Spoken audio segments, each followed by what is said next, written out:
This is the IELTS listening test. You will hear a number of different recordings, and you will have to answer questions on what you hear. There will be time for you to read the instructions and questions, and you will have a chance to check your work. All the recordings will be played once only. The test is in 4 parts. At the end of the test, you will be given 10 minutes to transfer your answers to the answer sheet. Now turn to Part 1.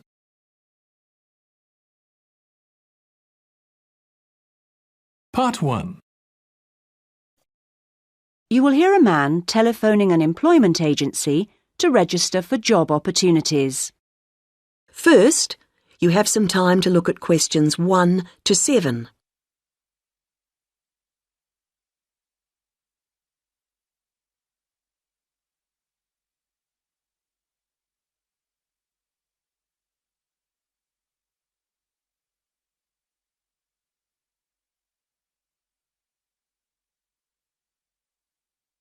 You should answer the questions as you listen, because you will not hear the recording a second time.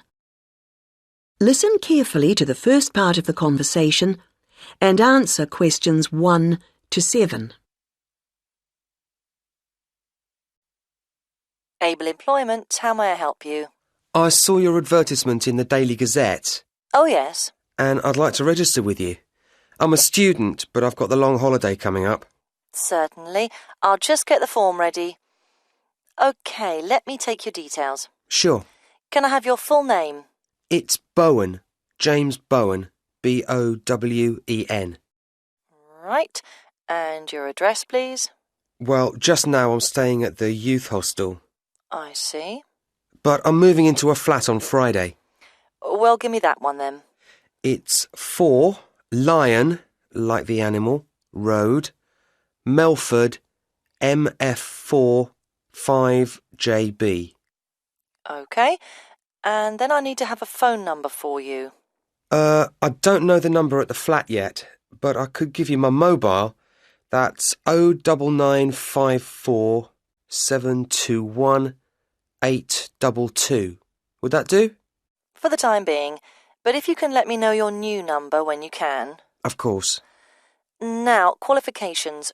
What qualifications have you got? I mean, post-16 qualifications. Well, I stayed on at school till 18 and got my A-levels. Fine. Anything else? You said you were a student. Yes, and then I've done 2 years at college, so I've got my history diploma, though I don't know how useful that'll be for getting a job. Well, it depends. Everything counts in some way. And I also did an IT course this year, and that got me my computer skills certificate, which I certainly hope is relevant. It's different anyway. That's all really. That's quite a good range.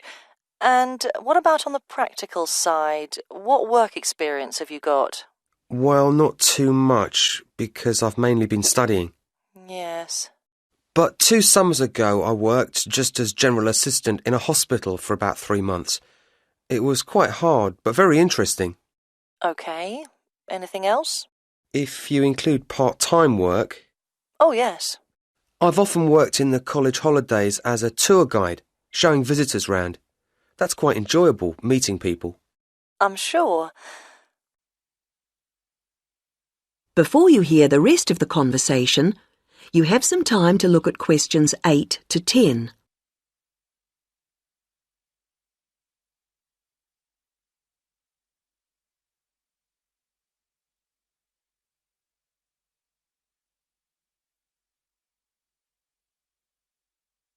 Now listen and answer questions 8 to 10. Now on to interests. There's space here for 2. What would you say? 2. Well, I like various sports, but I suppose we should put that I'm in the swimming club. I'm pretty committed to that. Yes, that sounds good. And for the other one, something different? I'm very keen on music too, and I love playing piano. I've been doing that for over 10 years now. Yes, I'll put that down. Well, that's more or less it for the time being. Uh-huh. Just one more thing. What I do need is your availability.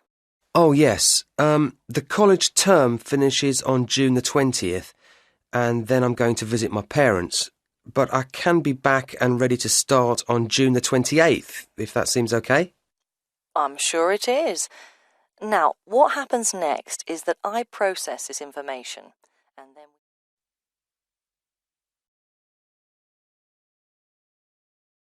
That is the end of part 1. You now have 1 minute to check your answers to part 1.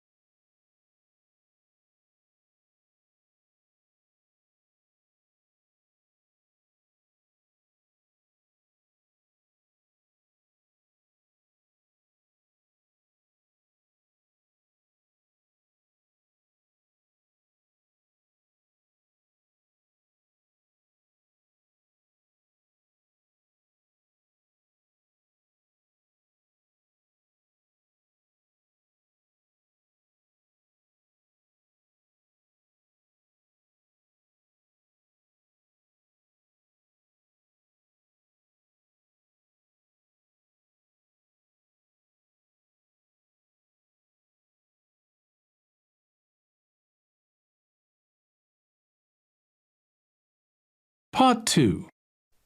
You will hear a presentation from a ship's captain telling guests about what cruises are available. First, you have some time to look at questions 11 to 16.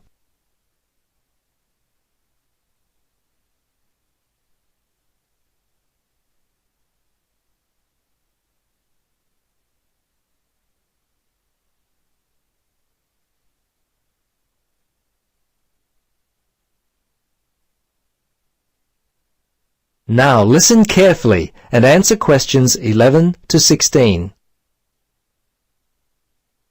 Welcome to all our passengers. My name is Captain Gordon Peterson and I'm one of the 4 captains here at NZ Dreaming Cruises. My purpose in the next few minutes is to give you an overview of what cruises are available for you to choose from. Once you have decided which one you'd like to go on, from this central area we will board the boats for your individual cruises. I am assuming by now that you have read the brochures we sent to you, so I'll only take the time to mention the highlights of 3 of our cruises. Now, we do have additional cruises on different days, but these are the 3 that we're offering passengers today. And please feel free to ask any questions you may have. Okay then, to begin. The Mitre Peak Lodge Cruise has consistently been one of the most popular cruises we offer.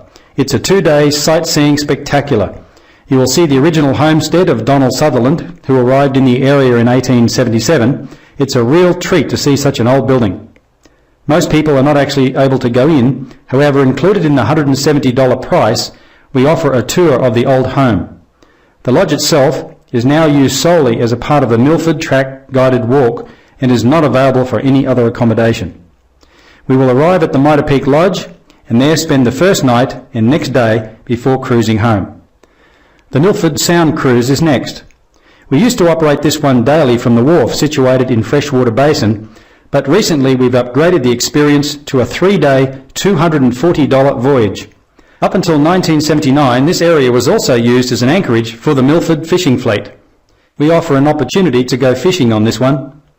Don't worry if you don't know much about fishing. We also include a free fishing lesson with the cruise. You anglers won't want to miss this one. Our next cruise is more for the outdoor adventurer. We've called it Adventure Bound. This 4-day trip starts with a visit to Lion Mountain. Rising to a height of 1,302 metres, or 4,272 feet, you had better be sure to pack your climbing boots. Now don't worry if you don't have any. Boots and basic outdoor survival skills are included in the $340 price. On day 2, we go whitewater rafting, and if there's still snow on the mountain, we'll have a chance to go skiing. Before you listen to the rest of the presentation, you have some time to look at questions 17 to 20.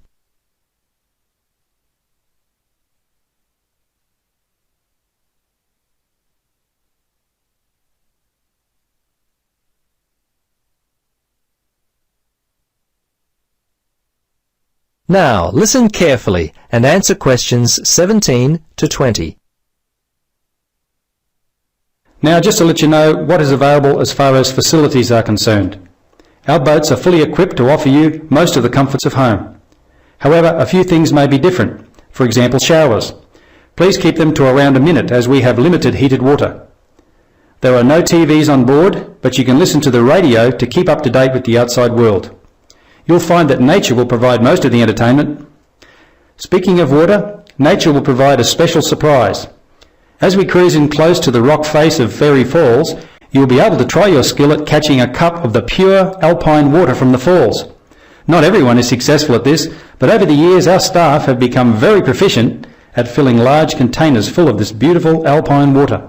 There's always plenty in the kitchen for you to enjoy. And sorry, no swimming. We wouldn't want any of you to die from exposure. Meals. Meals are served at the same times. Breakfast is always from 6:30 in the morning and 12:30 for lunch. Dinner is served at 6 p.m. and we serve all meals for 1 hour. If you come after that, sorry, but you'll have to wait for the next scheduled meal. Our staff on board work very hard to prepare meals daily for your enjoyment. All we ask is that when you finish your meal, you take your time to wash any dishes you use and place them on the main counter. Our staff will put them in the kitchen, and your cooperation here would greatly assist us in helping run the cruise. Okay, that's enough from me. Let's board the boats. Have a great time.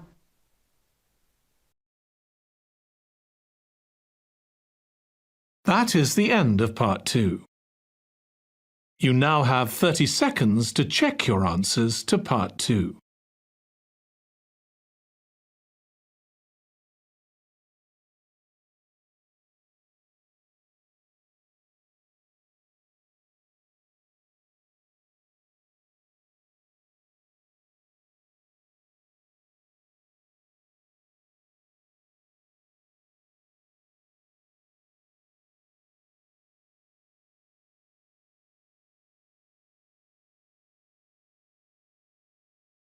Part 3.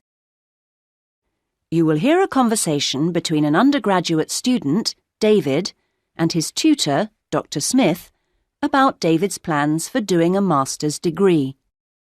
First, you have some time to look at questions 21 to 26.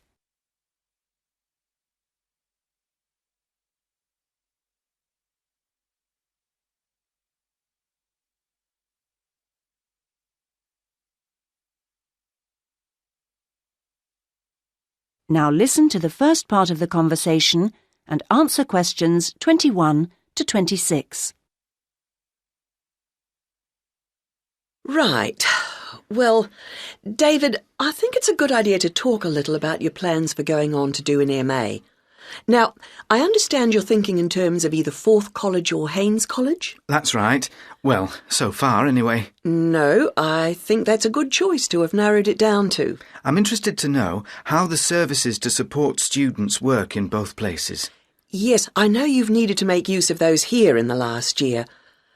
I have to say I'm not absolutely sure about the situation at Haynes. I expect they're all right, but certainly Forth has a good reputation in that regard. They have a large number of students from abroad, and they have to make sure they're okay. That's reassuring. And then I'll be moving city again, obviously, whichever college I go to, and I hope that the room or flat I could expect would be nice. Very important, yes.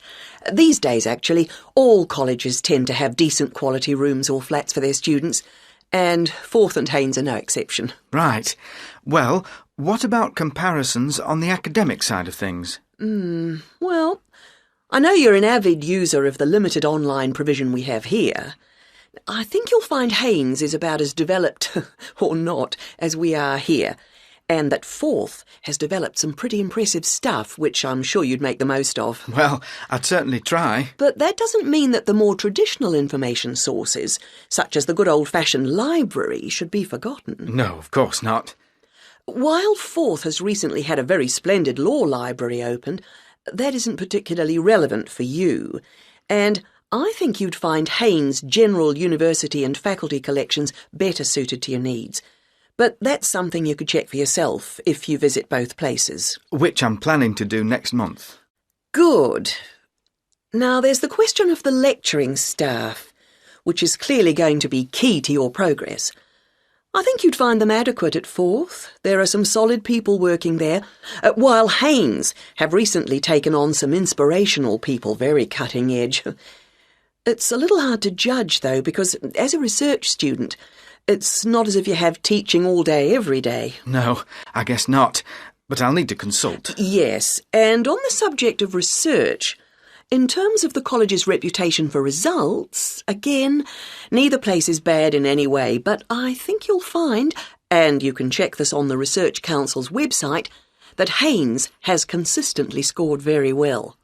There's perhaps a little bit of an issue with non-completing doctorate students at 4th. Well, I'll certainly look at the website as you suggest. Fine. Now you have some time to look at questions 27 to 30.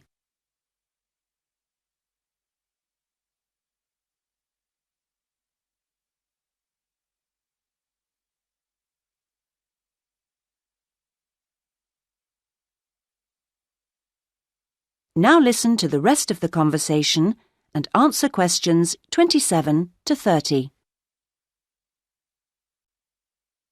I'm still a bit anxious about making this next step. I know the level of competition is very high, especially in my area. It makes me feel rather daunted, and I wonder if in a new place I may be out on my own, if you know what I mean, compared to the sense of community here. I suppose it'll be down to my determination to succeed to get me through. Well, do remember how you felt when you arrived here. I'm sure you'll get on anywhere in the end. I hope so. And of course, you still don't know exactly where you want to end up.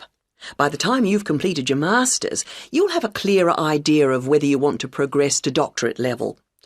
It's possible, I suppose, that you'll begin to see how much you might be interested in picking up some bits of lecturing earlier than that, since your area's fairly specialised, and it may put you in demand sooner than you think. To establish yourself in your area of expertise, it would be sensible to think in terms of getting your stuff into one or two of the journals, converting parts of your dissertation into suitable formats for them.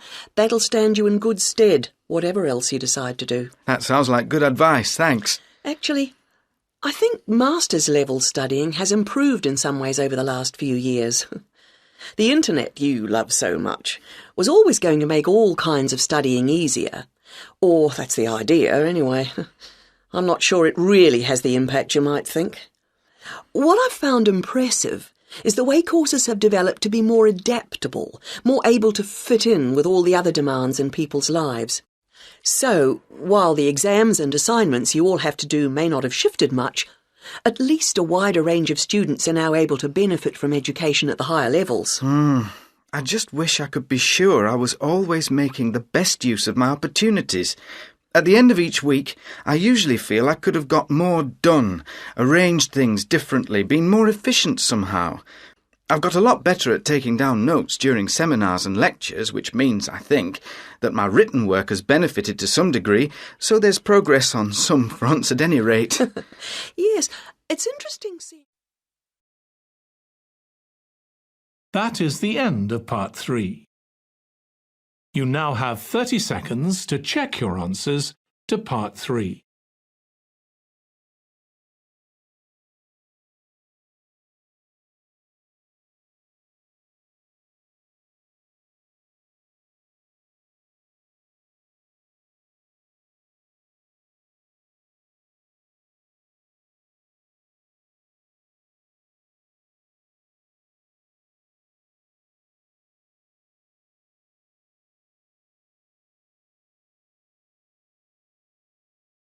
Part 4.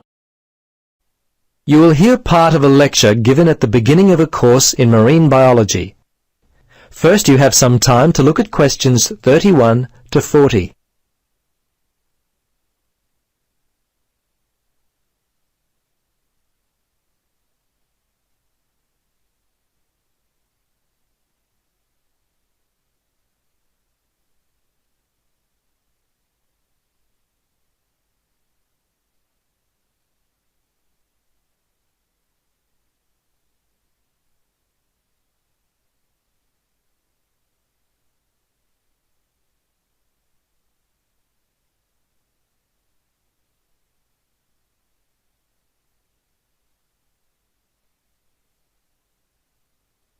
Now listen and answer questions 31 to 40.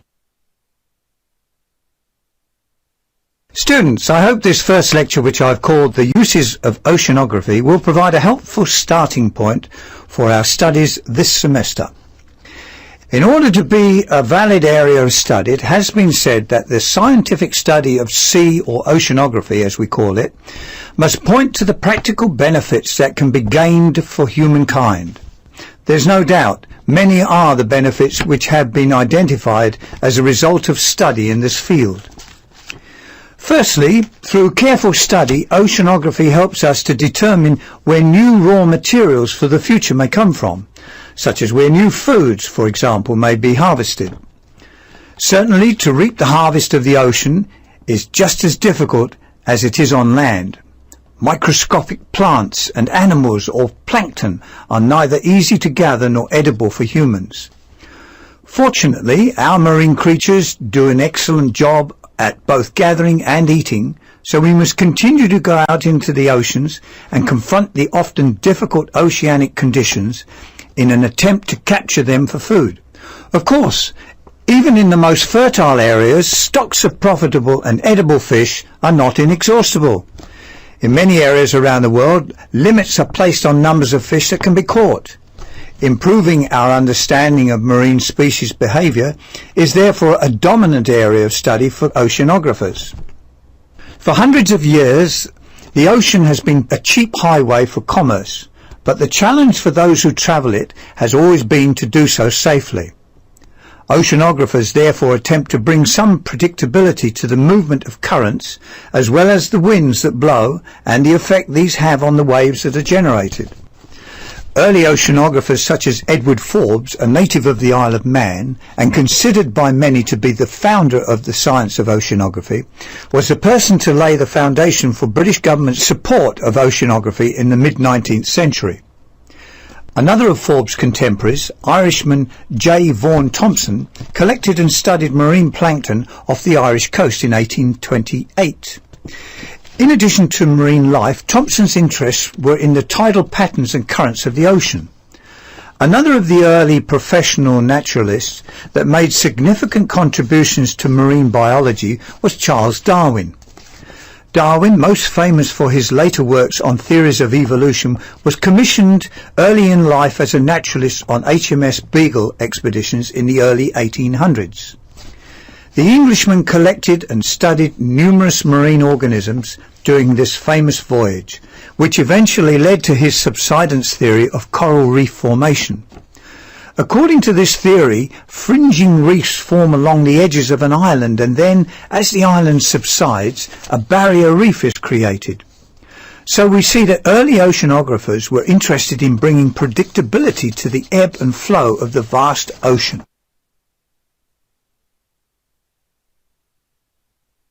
With industry pumping out more and more waste, another area in which oceanographers have busied themselves is in the use of the ocean as a means of waste disposal. In an attempt to discover a satisfactory answer to the question, the processes of diffusion and mixing, and the manner in which they depend on the waves, tides and currents, remains a focused area of study.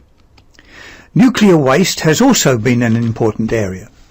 Oceanographers are currently studying the effects of the burial of waste into the mud of remote ocean sites. The nuclear waste is packed into metal containers and transported via ship to a selected burial site. There is always debate concerning whether seabed disposal of radioactive waste is simply dumping today with little thought for tomorrow. As we cannot predict the future, this question is a difficult one to answer. Instead of merely burying the nuclear waste, other means of disposal must be explored. This situation provides a strong future challenge for oceanographers and ensures their need for many years to come. In next week's lecture, we will continue with our study. That is the end of Part 4. You now have 1 minute to check your answers to Part 4. That is the end of the listening test. In the IELTS test, You would now have 10 minutes to transfer your answers to the answer sheet.